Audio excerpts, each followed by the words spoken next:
Meu nome é Neide, vocês estão no território quilombola. Esse lugar se chama Guruji. Guruji significa caminho dos rios. Éramos duas fazendas, Guruji 1, Guruji 2, né? Os homens não sabiam que a gente ia se multiplicar tanto, né? As mulheres mais velhas, não sou tão velha não, vocês tenham calma, tá? Minha avó teve 9 filhos, minha mãe teve 9 filhos, mas mulheres aqui tiveram 10, 15, 20, 22, 24 filhos. Mãe de 24 filhos ainda está viva por aí, viu, gente? E nosso povo se multiplicou, dando hoje uma geração de 2.500 pessoas. Somos o maior quilombo da Paraíba, segundo dados do IBGE, né, do ano passado, somos 2.500 pessoas. O nosso povo começou a se multiplicar, para vocês terem noção, há mais ou menos 2 anos enterramos o tio do meu pai com 103 anos, nascido na terra. A minha avó, o mês passado, fez 92 anos, eu sou a 3ª geração, minha avó já está na 5ª geração dela.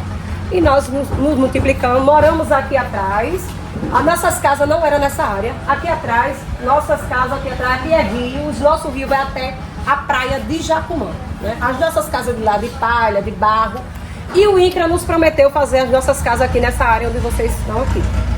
Só que a gente queria sair de lá, muito escuro, perto dos rios, mato, essas coisas. 88, no dia 29 de dezembro de 88, o primeiro morador, quando o INCRA disse que ia fazer as nossas casas aqui, ele fez sua casa ali naquela cruz ali, onde vocês passaram mais próximo, né?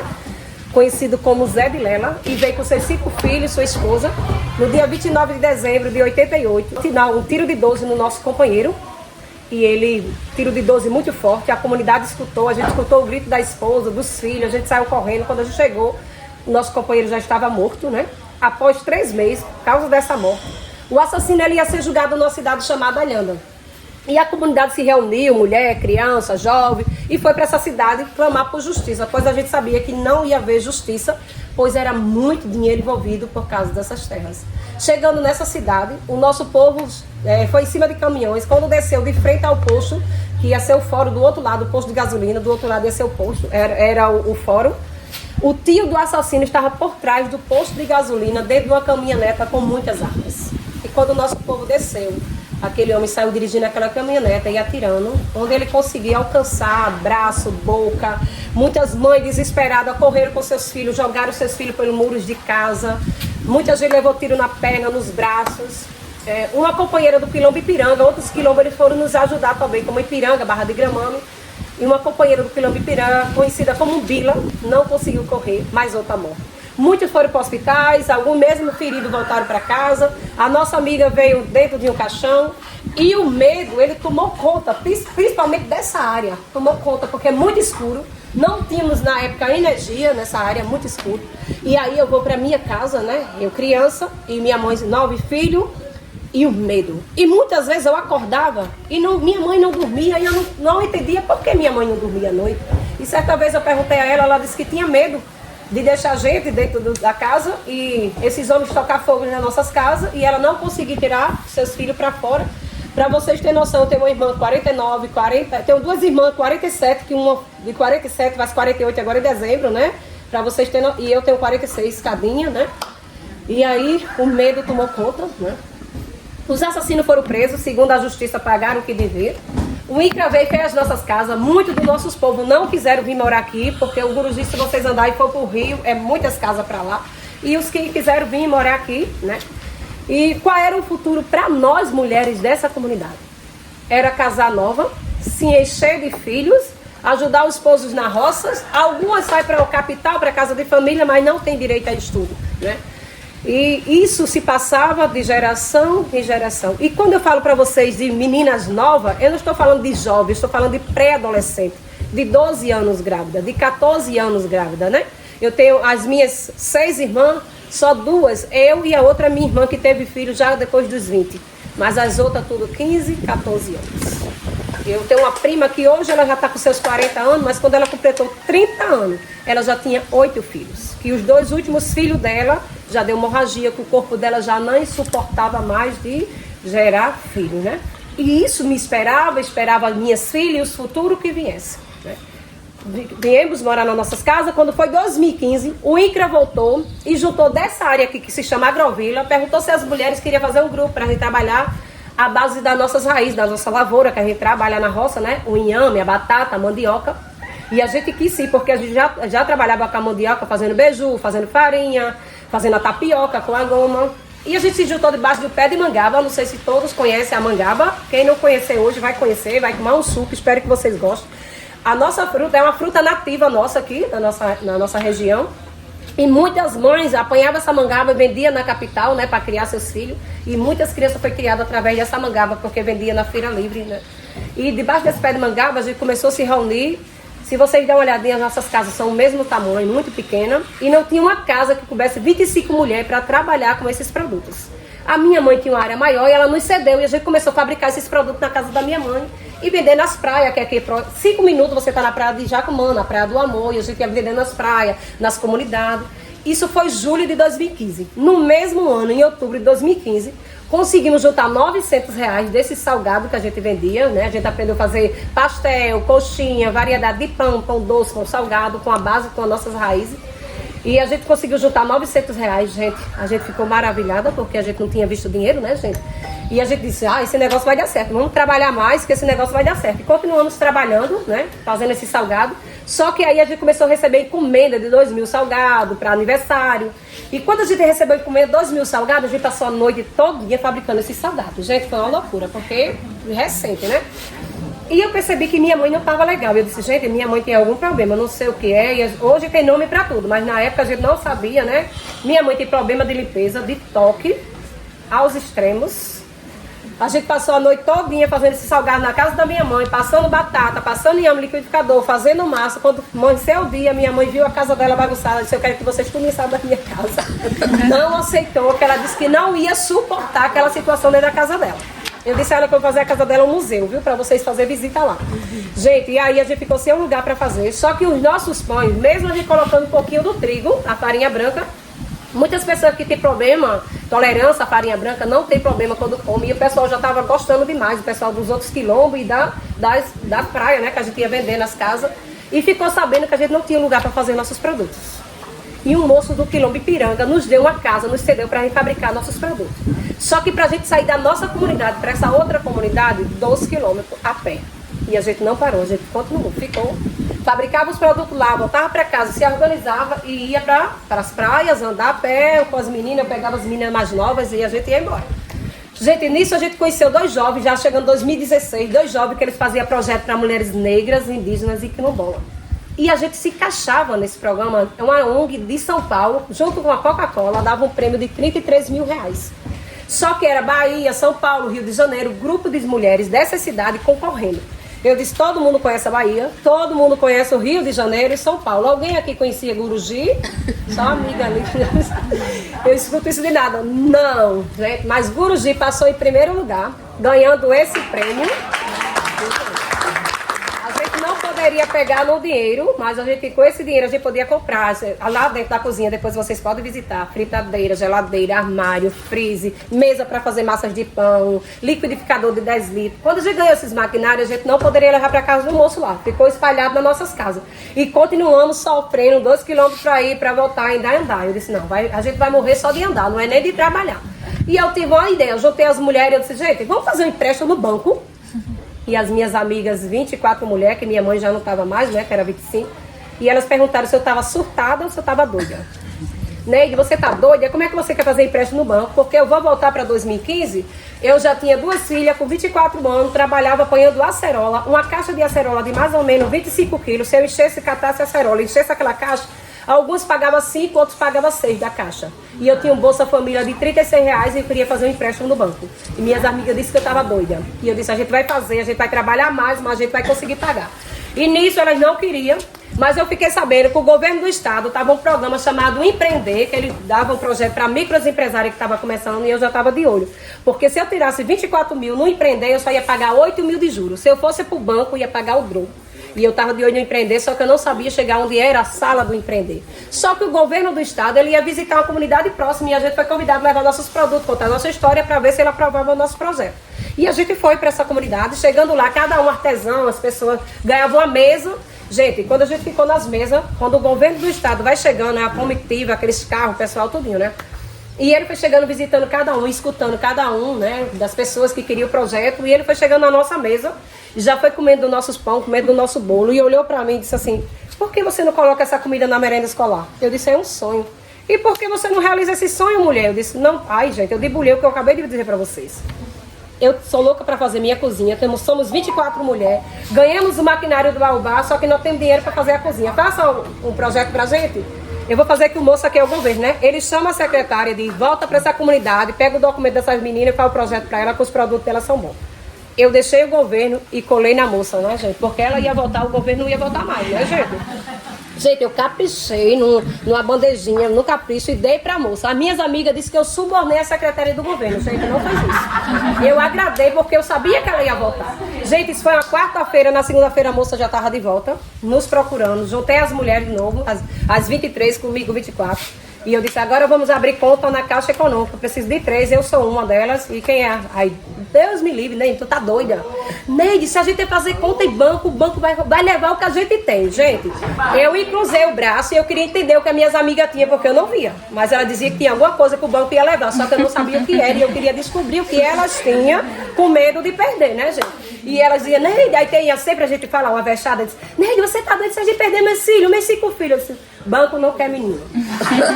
Fica com teus filhos, porque teus filhos vai dar prejuízo a banco, o banco não vai levar. Gente, foi muita luta, consegui 2, comigo 3. A gente fez no total de 24 mil. Essa casa aqui atrás, ela tem 17 metros de comprimento. 11 metros, a gente deixou um salão para a associação dos moradores fazer os eventos, as religiões que temos, eles fazer lá. E ficamos com nossa cozinha. Os maquinários do Baobá, a gente arrumou a nossa cozinha. A gente passou 2017, 2018, 2019. Dezembro de 2019, graças a Deus, foi 2019, dezembro. Terminamos o empréstimo. A nossa cozinha estava a coisa mais linda. Nos inscrevemos no edital da merenda escolar do PA e PENAI. A gente ia começar a fazer pão e bolo para merenda escolar. 2020 era o ano das negras do campo. A prefeita pediu 4 mil quilos de pão logo no começo. 4 mil quilos de pão a R$13. 3 mil quilos de bolo a R$10. As mais velhas não sabiam fazer conta, as mais novas, meninas, terminaram os estudos, fazendo a conta. Aí a minha filha, maninha, vai dar um dinheiro bom? A senhora vai fazer o quê? Eu disse, vamos tirar o que a gente investiu e vamos dividir, porque de 2015 para 2020 a gente merecia alguma coisa para comprar para nós, para nossas casas, jovens, né? E a minha filha, mãe, eu vou comprar um celular para divulgar a gente nas redes sociais. Outra amiga, Neide, eu vou comprar uma máquina de costura. Eu disse, vocês vão comprar o que vocês quiserem, o dinheiro é de vocês. 2020... Pandemia. A pandemia veio, fechou as escolas, perdemos nossos pão e nossos bolos. Não foi fácil, mas não foi fácil para ninguém, né, gente? Mas para nós mais difícil ainda, pois as nossas frutas, as nossas raízes, elas são vendidas na capital, nas feiras livres. As feiras fecharam. Foi um ano muito difícil. A gente ainda passou bem porque essa enfermidade ela não entrou dentro da nossa comunidade. Ela não entrou dentro da nossa comunidade, mas a dificuldade de alimento foi muito difícil. A prefeita ela ficou pedindo 100 quilos de pão, 100 quilos de bolo. A gente se trancava, fazia e entregava. E nessa entrega, quando eu entregava o pão e o bolo à prefeitura, eu tinha direito a uma cesta básica da prefeitura, pois eu tinha minhas 2 filhas, mas eu tinha um filho adotivo, né? E ele era pequeno e eu tinha direito a uma cesta, e uma cesta básica. E quando a prefeita me dava a cesta básica, eu vinha para casa. Quando eu chegava em casa, tava a cesta, e em cima da cesta tava o pão e o bolo que eu tinha acabado de vender e eu trazia para casa e comia. Pensa no pão e bolo gostoso que eu vendia e comia de volta, viu, gente? E eu escapei, mas minhas amigas, 2020, dessa forma. Quero sair 2020, né? Que não foi fácil, nem foi bom, não teve coisas boas. Chegando 2021, a dona dessa empresa que trouxe vocês aqui, ali são outros grupos de amigas que vieram, né? Ela passeou e disse, nos conheceu nossa história. Ela disse, vamos fazer uma parceria? Vocês recebem o turista, eu trago o turista, vocês recebem eles, conta a história, serve o lanche e eu pago. Os nossos cafés da manhã são R$25. Com a Lu, que a gente tem uma parceria que ela traz o turista todos os dias e realmente as nossas portas estavam fechadas. A Lu que veio e abriu as nossas 6 janelas que nós tínhamos para nós respirarmos. E começamos a receber. Eu digo para vocês que não foi fácil. Esses carros, eles paravam aqui, só tinha a cozinha. Muitos chegavam, olhavam e diziam, não, eu não paguei minha viagem para ouvir conversa de mulher dentro de uma cozinha. De tudo que vocês pensaram, a gente ouviu dentro desse lugar. Mas assim, muitos choravam, muitos gostavam, de tudo a gente provou um pouco, mas eu sempre digo a minhas amigas, Nosso povo já foi morto, já foi escravo, já foi chicoteado. Agora a gente vai ter que mudar essa história. E agora é vencer, vencer. Não temos tempo para estar chorando, né? E a gente começou a receber. Ela passa o mês todinho. No dia 10 do mês, próximo mês, ela faz o pagamento. Começamos a construir isso aqui. Esse pedacinho aqui. Construir isso aqui, cada dia tentar melhorar, né? Cada mês que ela paga, a gente faz ou alguma coisa. Mas de tudo isso, hoje tem mais agência de turismo que vem tomar café da manhã, vem tomar chá da tarde. Mas o melhor para mim, para minhas amigas hoje, o que aconteceu dentro da nossa comunidade foi a transformação das nossas filhas e dos nossos filhos. Eu disse para vocês, com 24 anos já tinha 2 filhas. Hoje eu tenho uma filha de 25 anos e uma filha de 21 e um filho de 12. As minhas 2 filhas, em fevereiro desse ano, começaram a fazer faculdade. Eu vou ter aí uma psicóloga e uma advogada aí, daqui a 4 anos eu vou ter minhas 2 filhas formadas. Hoje, dentro da nossa cozinha, das 25 mulheres que eu falei pra vocês, hoje somos 12, né? Somos 12. E dessas 12, é 6 jovens. E as 6 jovens, uma delas já se formou o ano passado, que é a Poliana aqui. Essa bichinha se formou o ano passado, dezembro do ano passado ela se formou. Ela vai dizer a vocês em que ela se formou. Que eu digo, ela dá um nó no juízo e eu não sei dizer em que ela se formou. Porque vocês vão ver só, viu, gente? Bora aí, bichinha. Bom dia, pessoal. Sejam todos bem-vindos. Eu me chamo Poliana, hoje licenciada em Educação do Campo pela Universidade Federal de Campina Grande. Cursei o curso na cidade chamada Sumé, a quase 300 quilômetros daqui, que ainda fica a 3 horas de Campina. E aí passei 6 anos devido à pandemia, e optei pela área de Ciências Humanas e Sociais e saí habilitada para ministrar aula nos anos fundamentais 2, médio e EJA, nas disciplinas de Geografia, História e Sociologia. Não tem como decorar isso, gente. Ela falta fora do imaginário. História, Geografia, Sociologia, Filosofia e Antropologia, Gestão, Coordenação e Supervisão Escolar. E ainda as associações, né? Hoje eu estou acompanhando 3. As Negras do Campo, a Associação dos Moradores, a qual já fui presidenta durante 2 anos, e a Associação de Juventude Camponesa, que trabalha com jovens da zona rural e da zona urbana, daqui do Litoral Sul, do Vale, do Agreste e da Várzea Paraibana. Hoje já são mais de 30 a 40 jovens ingressos dentro dos IEFs e universidades federais. Já temos na comunidade, né, biomédicos, futuros jornalistas, farmacêuticos, psicólogos, advogados. Né? E aí uma jovem retornou recentemente para a comunidade. Ela estava em Pelotas cursando medicina veterinária, e ela já retornou. Uma jovem, o ano passado ela fez o Enem e a nota dela só em redação foi 940. E ela já cursa o curso de Engenharia Ambiental. E aí, o ano passado a gente participou do Expo Favela, não sei se todos conhecem, uma das maiores feiras de empreendedorismo do país. No estado fomos top 20, ganhamos a premiação de R$40 mil. Fizemos investimento aí, a ampliação do nosso salão. E ali nosso lojão de artesanato, né, já tem nome Bodega Delas. Fomos top 10 para representar em São Paulo e tentar a premiação de R$100 mil. Lá a gente não conseguiu. A gata aqui foi, tá? O avião. Ela disse quase pula do avião, mas não pula não. Lá a gente não conseguiu essa premiação, mas aí ela fez negócios com mulheres artesãs de vários estados que lá estavam representando. E aí nossa pretensão é essa, trazer esses artesanatos, né, que representam todo o país, a nossa comunidade e o nosso estado, para estar colocando ali no nosso lojão. Né? E é isso, né? Eu acho que Ney já deve ter falado da folha, né? A gente costuma dizer que cada um de vocês que passa por aqui traz um pedacinho dessa folha para nós, né? E só gratidão a vocês por estarem aqui, né? Sair um pouquinho das rotas das nossas praias aqui do Conde, né? Para ter vindo nos conhecer. Gratidão mais uma vez. Gente, a Poliana falou que a gente ganhou esse prêmio de 40 mil na Paraíba, mas quase eu desisto, porque é tão humilhante. Você ganha, mas para você receber ele, se torna humilhante, porque é tantos documentos que eu nem sabia que existia. Mas eu digo para vocês, graças a Deus que temos nossas filhas que estudaram, que sabem mexer em computador e celular, porque senão a gente não conseguia nem tirar esse dinheiro. Hoje eu posso dizer a vocês, como as mulheres das mais velhas, como minha irmã está lá dentro, a mãe da Poliana, hoje posso dizer que nós estamos voando nas asas das nossas filhas, porque a escola liberta e transforma. E hoje sabemos disso. E hoje somos libertos porque a gente sabe os nossos direitos. Quando a gente não entende, passa para elas e elas resolvem. E hoje, como ela disse, gratidão por vocês estão aqui nos escutando, dando um pouquinho do tempo de vocês para ouvir a nossa história e deixar esse pedacinho da folha que a gente sempre fala. Muito obrigada e encerramos a nossa história. Meu nome é Lúcia, eu sou mineira, gente. E conheci as mineiras, assim como vocês, me apaixonei pela história e também pelas coisas que elas fazem. Tudo assim delicioso. Voltei para casa, arrumei minha mala e vim com mudança para cá. Já tem 3 anos e meio que eu estou aqui. E com artesanato, eu e meu marido, tentando ensinar um pouco do que a gente sabe e aprendendo muito, muito, muito, muito. Em especial, assim, eu sempre falo que eu tenho as pimentas que eu mesma planto e sem agrotóxicos, sem nada, faço essas conservas. As pessoas geralmente me dão retorno assim e adoram. Bom, é isso. Muito obrigada e bom apetite para vocês, gente. Obrigada.